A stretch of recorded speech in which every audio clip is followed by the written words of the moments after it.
La COSYDEP est en partenariat avec l'ONG One Campaign dans le cadre de la célébration de la Journée internationale des femmes. Et nous avons réuni des établissements scolaires de l'Académie de Dakar autour d'une table ronde pour échanger sur la problématique des violences à l'égard des filles en milieu scolaire. Parce que de plus en plus, on voit que ça peut être une source de décrochage ou d'abandon pour les filles. Les filles subissent beaucoup de violences, que ce soit à l'intérieur de l'école, en chemin autour de l'école ou même dans les environnants.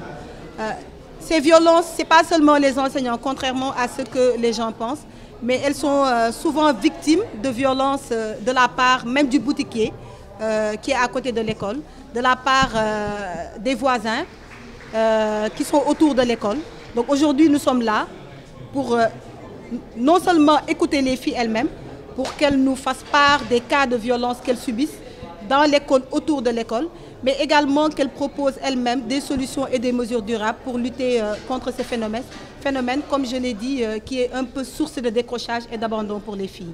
Les chiffres, on n'a pas de chiffres exacts, mais la dernière, on a deux rapports qu'on a tous suivis, qui est le rapport de Human Rights Watch, qui était limité au niveau du sud du pays. Il y a un dernier rapport du ministère de l'Éducation nationale qui a vu que sur 100 filles qui étaient interviewées, au moins 30% des filles subissaient des violences. Mais jusqu'à présent, c'est une problématique aujourd'hui, les données relatives à ce phénomène qui touche les filles. C'est pourquoi, au sein de la COSYDEP, on est en train de réfléchir avec notre partenaire One Campaign comment avoir une étude assez exhaustive dans les 14 régions du Sénégal pour avoir des données vraiment crédibles sur ce phénomène. Tout le monde en parle, mais jusqu'à présent, on n'a pas des données qui touchent l'ensemble des 14 régions. Les données qu'on a, c'est des données bien ciblées dans des zones, des régions bien ciblées.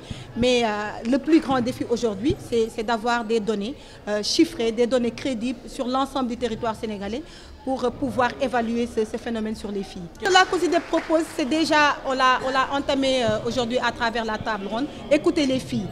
Écouter les filles. Deuxièmement, je vous l'ai dit, sur la question des données, mener une étude assez exhaustive sur l'ensemble du territoire pour chiffrer ce phénomène que nous vivons. Également faire des rencontres de sensibilisation au sein des écoles.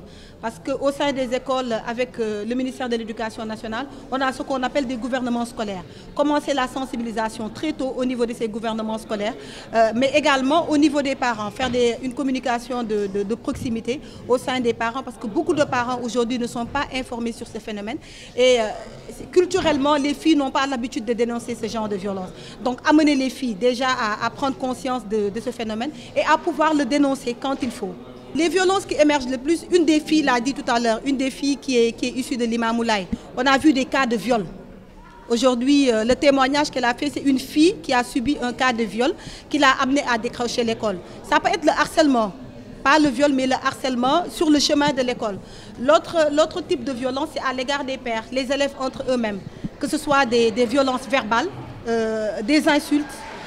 Donc, c'est le cas le plus fréquent. Mais en tout état de cause, une fille l'a dit tout à l'heure, il y a plusieurs types de violences qui passent du harcèlement au viol. Donc, c'est les différents types de violences que ces filles subissent. Le message que nous lançons, c'est un message de plaidoyer à l'endroit des autorités pour une prise en charge de ce phénomène ou de cette problématique dans les politiques éducatives. L'autre message, c'est au sein des écoles, comment appuyer le leadership des filles pour qu'elles puissent pouvoir dénoncer cette problématique, ce type de violence. Parce que je l'ai dit, les filles subissent beaucoup de violences, mais elles ne les dénoncent pas. C'est culturel, comment avec les familles, avec les APE, avec les gouvernements scolaires, les comités de gestion des écoles, comment mettre en place dans chaque école ou dans chaque académie ou dans chaque IF un dispositif d'alerte précoce, un dispositif de dénonciation. Une fille l'a dit tout à l'heure, parce qu'aujourd'hui, ce qui nous a importé, la COSYDEP et One Campaign, c'est de donner la parole aux filles elles-mêmes pour qu'elles puissent livrer des messages. Un des messages forts, une des recommandations fortes d'une fille qui vient du Collège Saint-Pierre, c'est une boîte à lettres au niveau des écoles où les filles peuvent dénoncer des cas de violence, mais anonymement. Donc les cas de violence, on les regrette, mais il faut surtout un dispositif d'alerte pour pouvoir les prévenir, mais également quand elles se produisent, qu'on ait un dispositif qui est là, qui permette aux filles de pouvoir les dénoncer et aux autorités de prendre les mesures qu'il faut.